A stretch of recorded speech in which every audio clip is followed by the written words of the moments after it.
Ce policier raciste pensait pouvoir humilier une femme noire injustement. Voici comment il a été puni.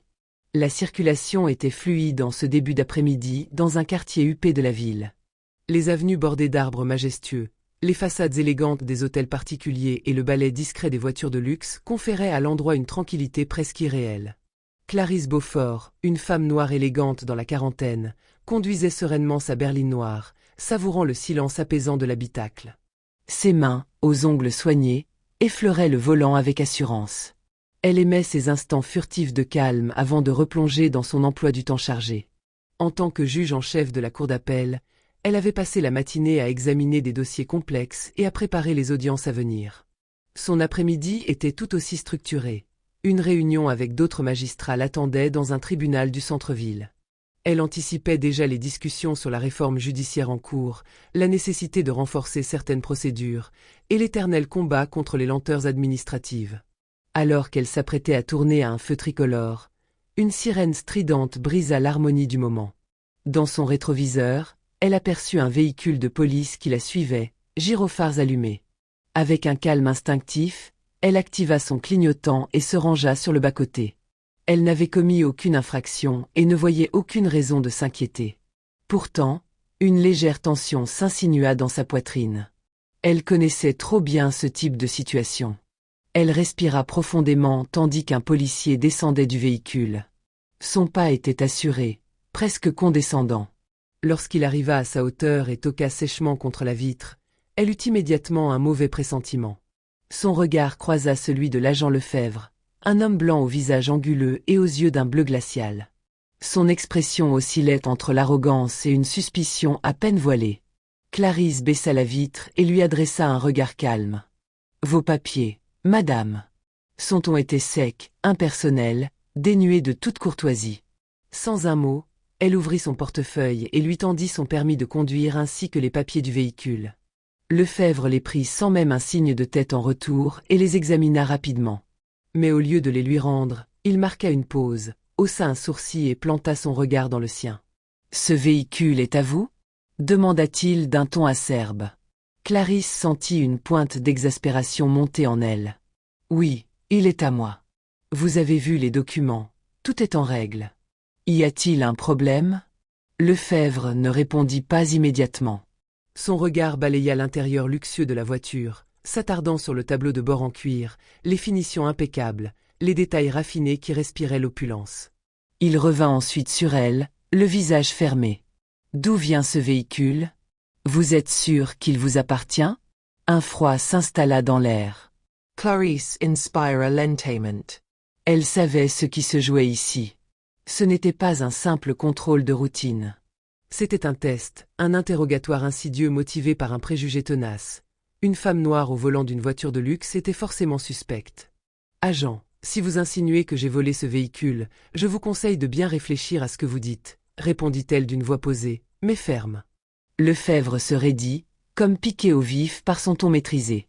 Il se redressa et, d'une voix plus autoritaire, ordonna. « Descendez du véhicule. » Clarisse ne bougeait pas. Son regard se fermait. « Sur quelle base légale exigez-vous cela ? Ai-je commis une infraction ?» Lefebvre grimaça, visiblement irrité par sa résistance. Il n'avait aucun motif valable, et il le savait.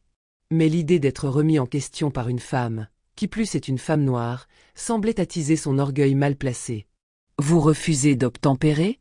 Sortez immédiatement. » Voyant qu'elle restait immobile, il perdit patience. Dans un geste brusque, il ouvrit violemment la portière, agrippa son bras et la tira hors du véhicule sans ménagement. Clarisse lâcha un hoquet de stupeur, puis d'indignation. « Lâchez-moi immédiatement. » protesta-t-elle. Mais Lefebvre ne l'écouta pas. Il la plaqua durement contre le capot de sa propre voiture, appuyant sur son épaule avec une force excessive. La scène attira l'attention des passants, qui commencèrent à ralentir leur marche, certains sortant déjà leur téléphone pour filmer. « Vous êtes en état d'arrestation pour obstruction à un contrôle de police », déclara-t-il d'une voix froide. Les réactions ne tardèrent pas. « Elle n'a rien fait. Pourquoi vous l'arrêtez ?» Lanka une femme indignée. « Vous abusez de votre pouvoir, monsieur l'agent. » Renchérit un homme, filmant la scène de près. Lefebvre resta soured aux protestations. Il sortit une paire de menottes et les referma autour des poignets de Clarisse. Clarisse resta calme, mais une colère froide bouillonnait en elle. Elle savait exactement ce qu'elle allait faire. L'humiliation qu'elle venait de subir ne serait pas balayée sous le tapis comme tant d'autres injustices. Elle n'était pas une inconnue démunie face à un système biaisé. Elle était la juge en chef de la cour d'appel, et cette affaire ne s'arrêterait pas là. Emmenée au commissariat, elle fut placée en garde à vue sans explication valable. Le silence glacial des murs gris, les bancs inconfortables, la lueur crue des néons, tout dans cette pièce respirait l'indifférence et l'injustice. Son téléphone lui fut confisqué, mais elle savait qu'il suffirait d'un seul appel pour que tout change. Elle connaissait les rouages du système judiciaire mieux que quiconque. Elle savait à qui s'adresser. Et ce fut exactement ce qui se produisit. À l'autre bout de la ville, Antoine Delacroix, procureur général, reçut un appel urgent. L'un de ses assistants, visiblement troublé, lui annonça que Clarisse Beaufort, juge en chef de la cour d'appel, avait été arrêtée sans motif valable par un agent zélé. Le sang de Delacroix ne fit qu'un tour. Il connaissait Clarisse depuis des années.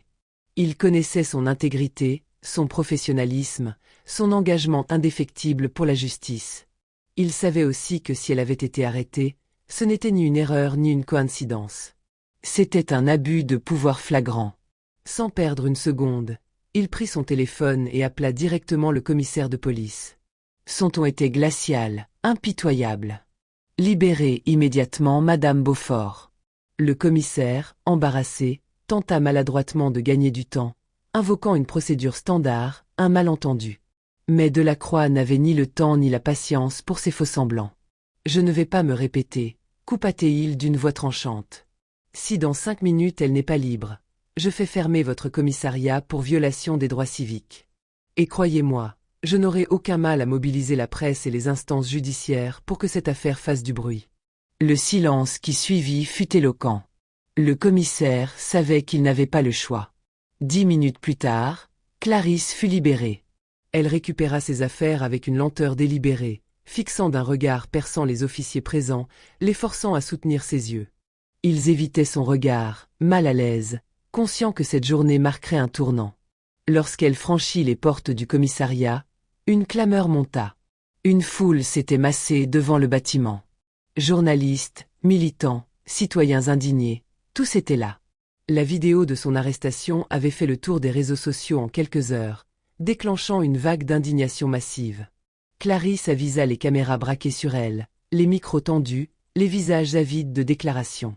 Elle inspira profondément, puis s'avança, droite, fière, imposante. Aujourd'hui, c'était moi. Demain, ce sera une autre femme noire.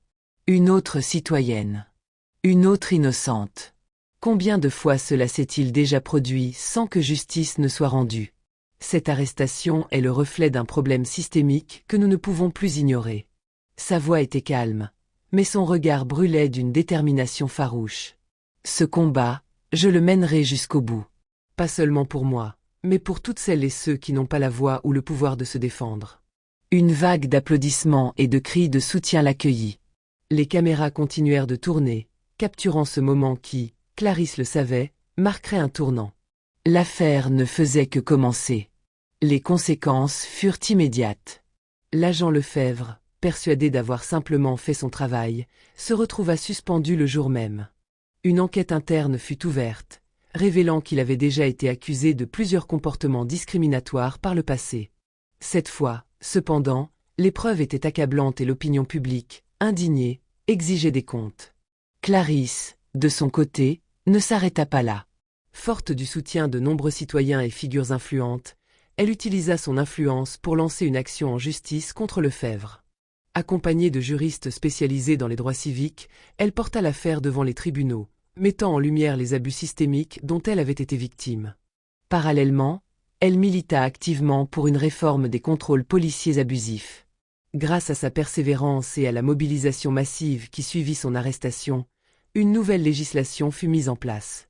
Celle-ci imposait des sanctions plus lourdes contre les policiers coupables de profilage racial et garantissait un meilleur encadrement des interventions policières.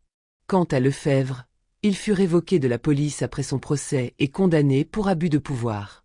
Déchu de son uniforme, il devint un symbole de la faillite d'un système qui avait trop longtemps toléré de tels comportements.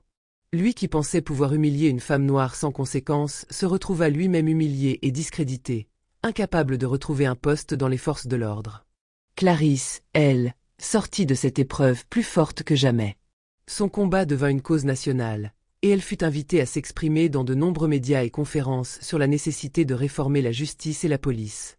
Inspirée par cette lutte, elle fonda une organisation dédiée à la défense des victimes de discrimination et continua à œuvrer pour un système plus juste et équitable.